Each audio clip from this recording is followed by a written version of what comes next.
बोले श्री प्राणनाथ प्यारे की जय। श्री सतगुरु महाराज जी की जय। श्री वननाथ धाम की जय। सर्व सुंदर साथ की जय। बंदो सतगुरु चरण को गुरु सुप्रेम प्रणाम। अशुभ हरण मंगल करण धनि देव चंद्र जी नाम। श्री प्राणनाथ सतगुरु परम विनय करो प्रणाम। उदय विकट कपाट समरन जिनके नाम। श्री राम रतन सतगुरु मेरे काटो सकल कलेश। चरणों में गुरु वंदना हृदय करो प्रवेश। श्री प्राणनाथ निर्मूल पति सिर में है राज शुभ नाम। तेज कुंवर श्यामा को पल पल करो प्रणाम। पल पल करो प्रणाम। बोले श्री प्राणनाथ प्यारे की जय। श्री सतगुरु महाराज जी की जय। सभी सुंदर साथ के चरणों में कोटि कोटि प्रेम कीजिए और सभी सुंदर साथ जी को शरद पूर्णिमा की हार्दिक शुभकामनाएं।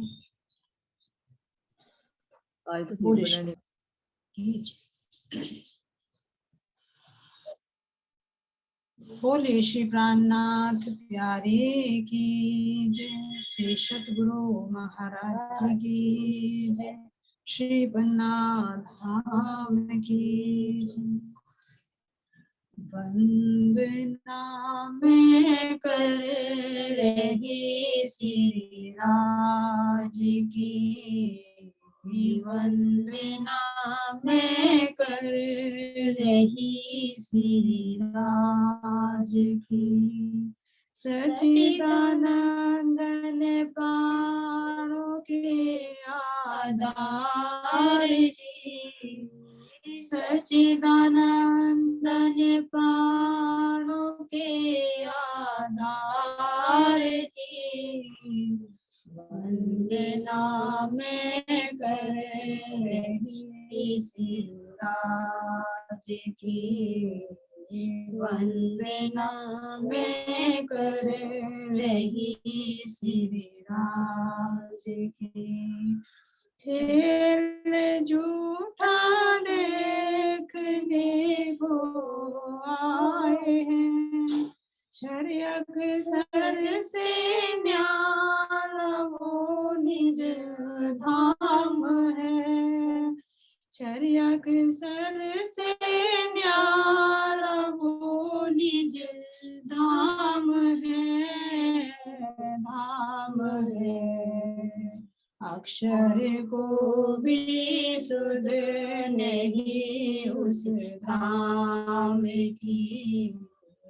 अक्षर को भी सुध नहीं उस धाम की। सच्चिदानंदन प्राणों के आधार की। सच्चिदानंदन प्राणों के आधार की। वंदना में कर रही श्री राज की। वंदना में कर रही श्री राज की। खेल झूठा देखने को आए हैं। खेल झूठा देखने को आए हैं। आए हैं आके भूली बातें वो निज धाम की। आके भूली बातें हो निज धाम की। सच्चिदानंदन प्राण के आधार की। सच्चिदानंदन प्राण के आधार की। वंदना मैं कर रही श्री राज की। वंदना मैं कर रही श्री राज की। आए पिया जी हमें जगाने धाम से। आए धनी जी हमें जगाने धाम से। धाम से नींद में थी उनकी ना पहचान की। नींद में थी उनकी ना पहचान की। सच्चिदानंदन प्राण के आधार की। सच्चिदानंदन प्राण के आधार की। वंदना मैं कर रही श्री राज की। वंदना मैं कर रही श्री राज की। बोले श्री प्राणनाथ प्यारे की जय। श्री सतगुरु महाराज जी की जय। तो सुंदर साथ जी प्रेम से कीजिए अनम्यूट कर। तो सुंदर साथ जी आज रात्रि है, शरद पूर्णिमा की रात्रि है ना। आश्विन शुक्ल पक्ष की पूर्णिमा, शुक्ल पक्ष में होती पूर्णिमा। कल हमारे तिनका काट्य महोत्सव था श्री श्यामा महाराज जो धनी देवचंदी माता के रूप में। तो इसी तरह से जैसे पहले ब्रज में श्री कृष्ण जी प्रकट हुए थे और राधा रानी जी, तो उनके बीच में भी 15 ही दिन का गैप। वे कौन से महीने में हुए थे? भाद्र है ना। कृष्ण पक्ष में कौन हुए थे? हमारे धामधनी श्री कृष्ण जी के। और फिर शुक्ल पक्ष की अष्टमी को ही कौन हुए थे? हमारे श्री राधा जी का प्रकटीकरण होता है, राधा जी है ना। इसी तरह से इस जागनी के ब्रह्मांड सर्वप्रथम जो आया कि इसी महीने के कृष्ण पक्ष की चतुर्दशी को जिनका प्रकाटीकरण होता है हमारे महामती श्री प्राणनाथ जी है ना। इनके रूप में श्री महाराज जी के रूप में महाराज जी। फिर इसी तरह से इसमें देखते हैं शुक्ल पक्ष में, शुक्ल पक्ष की चतुर्दशी को यानी 15 दिन बाद आश्विन मास की, दोनों आश्विन मास में, जैसे जब भाद्र महीने में पड़ा था इसी तरह से अब ये आश्विन महीने में पड़ा है। तो शुक्ल पक्ष में हमारी श्यामा महारानी का प्रकटीकरण हुआ। और आज क्या है? हमारी विशेष उत्सव है शरद पूर्णिमा। हाँ जी। तो रास रात्रि भी कहते हैं, इसका वर्णन महाराज जी ने वर्णन में बहुत अच्छा किया है ना। तो अब ये विशेष समय देखना है कि ये रास आज का दिन क्यों विशेष है, क्योंकि जब कुमारिकाओं ने कार्तिक का स्नान किया, क्योंकि कार्तिक का स्नान भी आज से प्रारंभ हो जाता है जी। लेकिन ये नहीं कि आज से प्रारंभ हुआ तो आज के दिन ही कैसे रात है। 1 साल पहले ना है, फिर उनको वचन दिया कि आने वाली मैं शरद पूर्णिमा पर आपके साथ में रासलीला करूंगा। तो 1 साल बीतने पर बाद में होता है। तो तभी से कार्तिक का स्नान कुमारिकाओं से ही चलता है, क्योंकि उन्होंने वरदान प्राप्त किया था कि हमें श्री कृष्ण जी पति रूप में प्राप्त। तो उनको भी आज ही के दिन विशेष वरदान दिया था कि आज के दिन तुम्हारी इच्छा। और आज ही के दिन हम ब्रह्म आत्माओं की धामधनी जब 52 दिन तक रुके रहे थे, तो 52 दिन रात्रि के साथ जो वृंदावन में जाकर बांसुरी बजाई, तो यही शरद पूर्णिमा की रात है ना। तो इसी शरद पूर्णिमा की रात्रि को बांसुरी बजाई और बांसुरी बजाकर जैसे हमें वृंदावन में बुलाया, तो इसी समय ब्रह्मांड का लय कर दिया जो अल्पकालिक पर है जी। क्यों? क्योंकि पूर्ण रूप से प्रलय नहीं होती। प्रलय कब होती है? जब ब्रह्मा जी का पूरा समय व्यतीत हो जाता है। लेकिन अभी तो ये कल्प भी पूरा नहीं बीता था, जो कल्प चला था। इसीलिए कहा कि अल्पकालिक प्रलय की गई। किसके लिए? हमें रास लीला हमारे साथ में रास संबंध। क्यों? क्योंकि पूरे कल्प तो ब्रह्मा जी के जब 24 घंटे का समय बीतता है, 12 घंटे दिन के 12 घंटे रात के, तो जब यहाँ पर कितने हो जाते हैं? 8 अरब और 96 वर्ष व्यतीत हो जाते हैं। इतना समय यहाँ पर बीत जाता है जब एक कल्प होता है, जब प्रलय होती है। लेकिन ये अभी यहाँ से लेके जब से सृष्टि बनी थी, जब हम ब्रज में आए थे, अभी कुछ समय ही बीता था। जो वर्णन आता है कि 1 अरब 96 करोड़ और शायद 8,53,115 इतना समय बीता, यानी पूरा अभी 8 अरब वर्ष का समय नहीं बीता। तो अल्पकालिक प्रलय था, यानी इस काल माया के ब्रह्मांड को कुछ समय के लिए रोक दिया गया था। जी, इसको प्रलय कहा, यानी जहाँ अपने मूड में समाहित कर। तो ये आज का ही दिन, आज की ही रात्रि थी जब इस सृष्टि का लय करके फिर दोबारा बनाया। जी। और हमारे साथ में रासलीला कहाँ की गई थी? योग माया के ब्रह्मांड। कहाँ पर? बेहद भूमि। तो अब उस बेहद भूमि का महाराज जी वर्णन करते हैं कि उस रात्रि को तुम यहाँ की रात्रि मत मानो कि जैसे 12 घंटे में यहाँ रात्रि बीती। अब ये देखिए कि जब ब्रह्मा जी की रात्रि भी इतने समय की होती है कि यहाँ पर 1000 चतुर्युगी बीत जाती है, जब ब्रह्मा जी की एक रात्रि यानी 12 घंटे का समय बीतता है। तो अब ये देखिए कि वो नारायण की भी रात्रि से ऊपर है, क्योंकि नारायण को भी लय कर दिया गया था।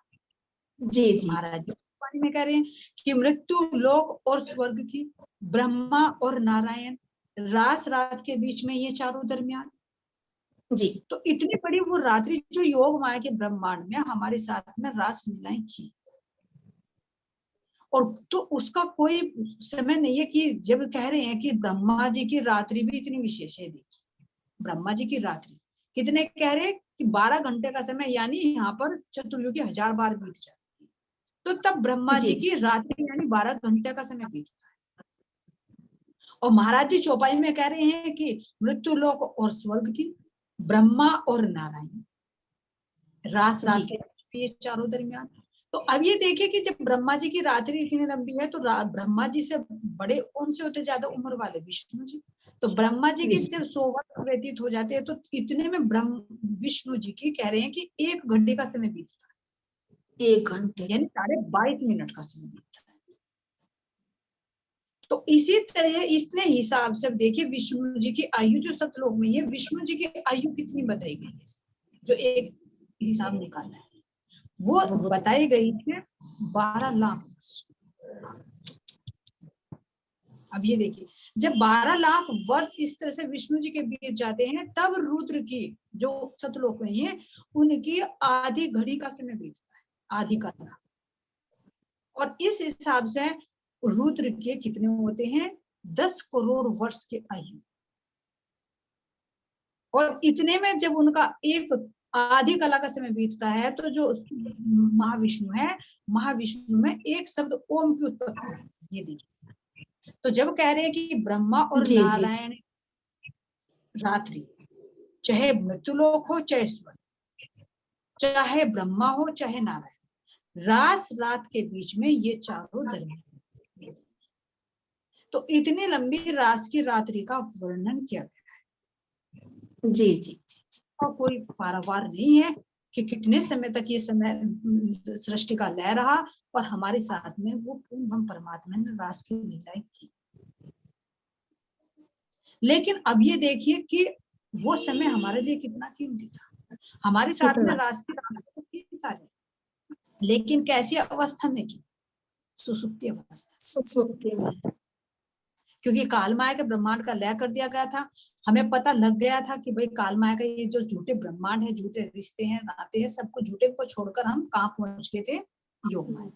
तो हम तंद्रा अवस्था में, यानी हमें संसार का भी नश्वरता का पता चल गया था, और अपने संबंध की भी पहचान है ना। हमें अपने संबंध की पहचान हो गई, और हमने उस पहचान के माध्यम से परम धाम की उन लीलाओं में रमण किया। जी जी जी। तो ये कैसी हुई? योग माया। यानी माया ये रही कि हमें अपने धाम का पता नहीं था कि ये लीलाएं कहाँ की हुई, न अक्षर ब्रह्म को पता था ना। तो ये जो लीलाएं हैं, ये बेहद की लीला है, ये हर किसी को नहीं पता। ये सतगुरु महाराज जी ने खुद राज जी महाराज जी ने आकर खोली है भगवती जी के धाम में, जी जी। और जो आज भी नित्य निरंतर अखंड है। कहाँ पर है वो? सबलिख के महाकाल, जिसका स्वरूप बाकी है। लेकिन अब वो रास, उस रास के अंदर हम नहीं है ना, जी उस जी रास जी। के अंदर, उस स्वरूप के अंदर हमारे धामधनी का आवेश, वो अक्षर ब्रह्म की अपनी वृत्तियां चल रही है। जी लेकिन अब ये देखिए कि वो जब सुसुप्ति अवस्था में खेला गया रास है, उसकी अखंड बहिष्ठ बना दिया, अक्षर ब्रह्म ने उसको अपने चित्त में धारण कर लिया। तो अब धामधनी, अब देखिए कि अब कौन सी लीला है? अब तो जागने की रास लीला है, जागने, जाग कर रास श्रवण कर रहे हैं। जब तो हमने सुसुप्ति अवस्था में रास श्रवण किया, जब बांसुरी बजाई, अब तो धामधनी बांसुरी बजा रहे हैं, तो कहाँ बजा रहे हैं? अब कहाँ बजा रहे हैं जागरण के प्रकार में? अब श्री पन्ना जी में बज रहे हैं, पद्मावतीपुरी धाम पन्ना जी, वहीं से बांसुरी बज रही, वहीं सर हम सबको जागने की रास रमण करा रहे हैं। और उससे कितनी बढ़कर अभी, उस लीला से कितनी बढ़कर, वो हमने सुसुप्ति अवस्था में खेली, लेकिन हाँ जी। अब हम जागृति अवस्था में खेल रहे। उस समय हमें पूर्ण पहचान नहीं थी, लेकिन अब हमें पूर्ण पहचान हो रही है। उस समय तो हमें ये भी नहीं पता था कि बांसुरी कहाँ बज रही, अब तो हमें पता चल रहा है कहाँ बांसुरी। हाँ जी, पता चल गया। अब हमें अपने मिटने वाले तन के बारे में भी पता चल गया है, झूठे संसार की नश्वरता का भी पता चल गया, अपने संबंध की भी पहचान हो गई, अपने धाम धनी की भी पहचान हो गई, अपने धाम की भी पहचान हो। तो यही तो जागनी है, और जाग कर हम रस ले रहे। कैसी लीलाओं का? जिन परम धाम की लीलाओं को हमने रास के माध्यम से अनुभव किया था सुसुप्ति अवस्था। सुसुप्त, भाई फुंदड़ी की रामत खेलना, हम चढ़ी की रामत खेलना, आम के वृक्ष की रामत खेलना, उड़न खोटले की रामत खेलना, लंबी छलांग की करना, नृत्य करना, कितनी लीलाएं की। तो उन सबका हम जागकर सुख ले रहे हैं। हाँ जी। हम चढ़ी की रामत, सर्वप्रथम कौन सी चढ़ी? हम चढ़ी की रामत। तो जैसे हमें पहचान होती है, तो वो नशा ही तो चढ़ता है, वो आनंद की मस्ती ही तो चढ़ती है, जिसमें हम क्या करते हैं? अपने धाम धनी का शुरू में क्या करते हैं कि क्या करते हैं? अधरों का अधरा। तो अधरों का अमृत का पान क्या है? अब हम कैसे कर रहे हैं कि हमारे सतगुरु महाराज जी इस तारतम वाणी को सुना रहे हैं। हाँ तो जी। अगर हम इसके अनुसार चलन बनाते हैं, धाम धनी के हुक्म का पालन करते हैं, तो यही तो अधरों का पान करना है। जी जी जी। फिर क्या दूसरी लीला में क्या होता है? हम चढ़ी की राम तो में कि आलिंगन करना, चुंबन करना, तो वो क्या है? यानी श्रद्धा भाव, कि हम अगर अपने सतगुरु के प्रति, अपने धाम धनी के प्रति श्रद्धा भाव है, तो ये सारी रामते हैं जो एक आड़िका के माध्यम से की गई, जिसको शब्दों में वर्णन किया गया है, लेकिन इनका बात भी कुछ और है। आलिंगन का मतलब क्या है? पूर्ण समर्पण, एक रूपता से। तो जब आत्मा अपने परमात्मा की पहचान करके श्रद्धा भाव से समर्पित होगी, तो वही तो एक रूप होगी। तो अब देखिए, आत्मा जब परमात्मा से मिलती है, तो यही तो रास है। हाँ जी। और जितनी भी लीलाएं हैं, ये सारी लीलाएं, तो ये रास कोई लौकिक रास नहीं है, ये सोचे कि लौकिक रास है। महाराज जी कह रहे हैं कि देह बुद्धि से अगर तुम देखोगे, देह बुद्धि से तुम अगर इस रास ग्रंथ को भी पढ़ोगे, तो समझ में नहीं आएंगे और पाप के भागीदार, क्योंकि देह हाँ बुद्धि जी। से करके विकार आते हैं। लेकिन ये क्या है? आत्मा का परमात्मा से मिलन है। तो आत्मा परमात्मा में कोई अंतर नहीं है, तो ये अंगी अंगना का संबंध है, तो एकांगी क्यों नहीं है? तो ये रस की अनुभूति करना ही जी रास है। जब आत्मा अपने सर्व अंगों से अपने धाम धनी का रस प्राप्त करती है, तो वो ही क्या है? रास है। रस का अनुभव करना ही रास है। कैसे? सर्व अंगों से, ये नहीं कि एक अंगों से।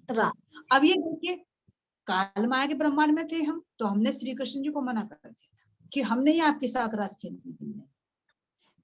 लेकिन जब उन्होंने बांसुरी बजाई और हमारे ऊपर से आधा आवरण उड़ा दिया, तो हम कह रहे कि ये संसार क्या है, ये तो हमारा झूठा है, तू हमारा असली पति है। हाँ जी जी आत्मा के सब वो झूठ में आए। तो इसी तरह से अब हम ये एहसास करें कि हमारे अब भी ये लीला चल रही है। कैसे चल रही है? जब हम इस देह दृष्टि में होते हैं तो ये काल माया की लीला, काल माया का ब्रह्मांड है। जी जब हम देह दृष्टि से रहते हैं, देह की स्थिति में रहते हैं, तो ये काल माया का ब्रह्मांड है जो बनता है मिटता है, बनता है मिटता है। और कैसे? पूर्णिमा के दिन। कैसे? जब हमारी 10 इंद्रियां, 4 अंतःकरण और इसके साथ में एक जीव लगता है, तो क्या बनते हैं? 15। तो 15 दिन यानी ये पूर्णिमा के दिन पूरा हो गया। और कैसा हुआ? जो इसका कृष्ण पक्ष है वो बीत गया, बीत गए। शुक्ल पक्ष में आत्मा का प्रकटीकरण होता है, इसलिए शुक्ल पक्ष में राधा जी का प्रकटीकरण है, शुक्ल पक्ष में हमारे श्यामा जी का प्रकटीकरण है, और शुक्ल पक्ष में ये आत्मा का प्रकटीकरण होता है। क्योंकि धामधनी पहले प्रकट होते हैं, तभी तो आत्मा के नेत्र खुलते हैं। तो जब जैसे जी हम जी इस 10 इंद्रियों, 4 अंतःकरण और एक जीव, ये जब अपने अपने विषय में लीन रहते हैं, जैसे आंख संसार की देखने में, कान संसार की बातें सुनने में, मुख संसार की बातें करने में, चलना फिरना, जितनी भी इंद्रियां हैं, यानी हम सारी इंद्रियों से अगर इस मिटने वाले संसार का ही सुख लेते हैं, संसार का ही रस लेते हैं, तो हम काल माया की लीला में रस ले रहे हैं। जी जी जी लेकिन अगर जब हमारी इन्हीं 10 इंद्रियां, एक आत्मा जब जागृत हो जाएगी, तो आत्मा की भी इंद्रियां हैं, आत्मा के भी अंतःकरण, तो जब उसके अंदर वो प्रकाश आता है, तो इस जीव की गुण इंद्रियों में भी वो प्रकाश आता है, जी जी जी तो ये पूर्ण हो जाती है। तो इसलिए पूर्णिमा के दिन, ये पूर्णिमा के दिन ही जब पूर्ण प्रकाश होता है, 16 जैसे 16 कलाओं से युक्त बता कि जैसे आत्मा के अंदर 16 श्रृंगार हो जाते हैं, जो हमारे मूल मिलावे के एक खांचे में 16 था, हाँ 16 गुण, और वे फिर 64 बन जाते, चारों अंतःकरणों में आते हैं। तो इसी तरह से यहाँ पर कह रहे हैं कि 16 कलाओं से पूर्ण जब आत्मा अपने 16 श्रृंगार सज लेती है, उज्ज्वलता, निर्मलता, उसके अंदर एक दिव्य, उसके अंदर इश्क, उसका संबंध अंकुरित होता है, धामधनी की मेहर होती है, तो जब आत्मा अपना 16 श्रृंगार सज लेती है, तो यही तो क्या है, योग माया ने श्रृंगार सजा दिया, ये हुआ योग माया का श्रृंगार। और ये तो जी धामधनी जी ने दिखा दिया कि आत्मा का स्वरूप कैसा है। कैसा है पूर्णिमा दिखाते। पहले पहले पूरा श्रृंगार करा दिया कि देखो तुम्हारा ये हाँ योग माया का श्रृंगार हो गया है, और अब तुम्हें अपने धामधनी के साथ में क्या करना है, रास लीला वाह करना आत्मा के सब अंगों से। तो ये जब हमारे इन गुण अंग इंद्रियों में अज्ञानता रहती है, तो हम काल माया का रस पान करते हैं, तो ये काल जी माया की लीला। लेकिन जब हमारे अंदर वो जागृति प्रकाश आ जाता है, तो हम अपने धामधनी से योग होता है। जी जी जी फिर माया से योग नहीं होता, धामधनी से योग। तो धामधनी से जब योग हो रहा है, तो योग होकर ही तो हम उस रस का पान कर रहे हैं। हाँ जी तो जितने भी रास के रामते हैं, उन सारे रामतों को प्रैक्टिकल में देखें तो सब सारी लीलाएं हो रही है हमारे साथ। हाँ जी हम चिड़ी की रामत भी खेल रहे हैं, फुंदड़ी की रामत भी खेल रहे हैं, अंगों को मरोड़कर हम धामधनी कह रहे हैं कि जैसे सुई के नाके में धागा डाला जाता है, इस तरह से तुम अपनी वृत्ति को सार चारों तरफ से एकत्रित करके सूरत एक ही राखी है, मूल मिलावे माही। माही तो सारी लीलाओं को हम अब रस ले रहे हैं, क्रियाशील कर रहे हैं, लेकिन क्यों बढ़कर है ये जागनी रास, क्योंकि इस जागनी रास में हम चारों को भोग। जी जाग जी देखो जी जागनी, ए सुख सुहागिन जोग, 3 लीला चौथी घर की, इन चारों का यामे। भोग तो उस रास को तो हम याद करते हैं जो सुसुप्ति में हमने की, लेकिन महाराज जी कह रहे हैं कि उससे भी बढ़कर सुख अभी तुम बढ़कर से। वर्तमान में ले, तुम्हारे योग माया ने श्रृंगार सजा दिया है। जी जी काल जी माया का जो श्रृंगार था वो हट गया, क्यों नहीं हट गया, कैसे अनुभव करें? क्या जो पहला हमारा मन था, क्या वो मन है? जी ना जो पहले बुद्धि बुद्धि है, क्या बुद्धि का ज्ञान से श्रृंगार नहीं हुआ? हो गया। हाँ जी हुआ हुआ पहले संसार के प्रति जितने आसक्त थे, क्या अब इतना आसक्त हैं? ना जी। अगर होता भी है कोई चीज, इच्छा भी है संसार की, तो वो किसके लिए? अपने धाम धनी के लिए। हाँ जी। तो इस तरह से कह रही है कि हमारा श्रृंगार जो उलट दिया, उलट काल माया का श्रृंगार हमारा हटा दिया। जैसे कहा ना कि कुमारिका सखियों के पुराने वस्त्र छीन लिए, फिर दे दिए, देखने के लिए वही है, लेकिन उनको नूरी श्रृंगार दिया गया। कब? जब योग माया में बुलाया। तो इसी तरह से हमारा धाम धनी से जब योग होता है तो हमारी आत्मा का निरस श्रृंगार बनता है। हम अपने धाम धनी से नई नई रामों का सुख लेते और ले रहे हैं जी, ले रहे हैं। तो इसकी महत्ता को समझिए। तो एक जाहिरा में भी तो ये विशेष रात्रि है, क्योंकि इस रात्रि में ही हम अपने धाम धनी से, अपने प्रियतम से हर प्रकार का सुख प्राप्त कर रहे हैं, उनके साथ रामते खेल रहे हैं। और इसके विशेष महत्ता है कि इसकी बहिष्ठ भी इसीलिए जो सुसुप्ति अवस्था में खेली गई रासलीला है उससे ऊंचे स्थान पर, पहले स्थान पर चली गई सत्य स्वरूप। हाँ, सत्य। उसके निर्मल चित्त वहां पर वो बहिष्ठ बनी है जिसमें ये जीव जाएगा। क्यों? क्योंकि इसको भी तो नूरी तन मिल रही है। जब हृदय में वही पद्मावती पूरी धाम हो जाती है तो क्यों नहीं ये धाम धनी प्रकट हुए? क्यों नहीं वो जागनी रास के लिए? जागकर हर प्रकार का रस लेना ही ये रास है। और दो तरह की रास हुई थी, देखो, एक पहला अंतर ध्यान से पहले की और दूसरी अंतर ध्यान के बाद। तो वो क्या थी? एक हकीकत की मार्फत की, लेकिन उस समय हमें नहीं पता था। लेकिन अब देखो, अब भी लीला हो रही है। अब दो तरह की कह रहे हैं कि एक हकीकत की और एक मार्फत की। एक तो हम ज्ञान के माध्यम से अपने धाम धनी से सब रस, और एक उनकी मार्फत की, यानी उनके हृदय में क्या क्या चीजें भरी हुई है। हाँ, जो श्रृंगार अंग छाती श्रृंगार, कि उनके हृदय में क्या क्या चीजें हैं, कौन कौन सा रस, कौन कौन सा प्रेम भी हम आत्माओं पर लुटा रहे हैं। तो सब मार्फत की स्थिति तक का अनुभव करा रहे हैं। क्या वहां कोई शब्द पहुंचता है? नहीं पहुंचता जी। वही है निःशब्द की लीला,